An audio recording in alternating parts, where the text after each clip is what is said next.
What's up guys? Hope you all are safe and doing well, and welcome back to PMC Galaxy, and this is Swastick Acharya presenting you today the design tutorial in Adobe Photoshop regarding the A4 poster or banner design of the Republic Day of India.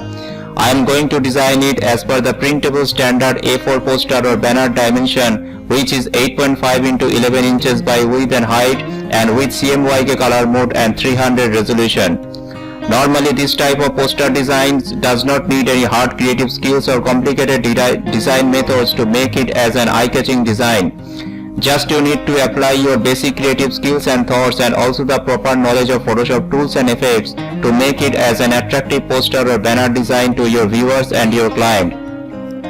So if you are looking for an A4 printable poster design in Photoshop, and if you are newly learning about Photoshop designing and also how to design an attractive poster in Photoshop regarding the Indian Republic Day by using some basic creative skills and ideas, then I hope this design tutorial will be very helpful for all of you guys. So kindly watch the tutorial till the end and let me know in the comment box about your opinions.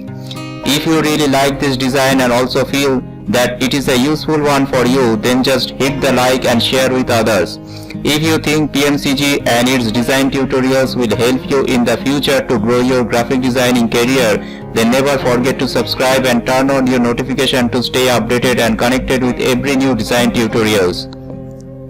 So guys, keep watching and stay tuned with PMCG. Always keep learning, keep designing, stay safe and take care, and wish you all my Indian friends, viewers, followers and supporters a very happy Republic Day. Thank you very much.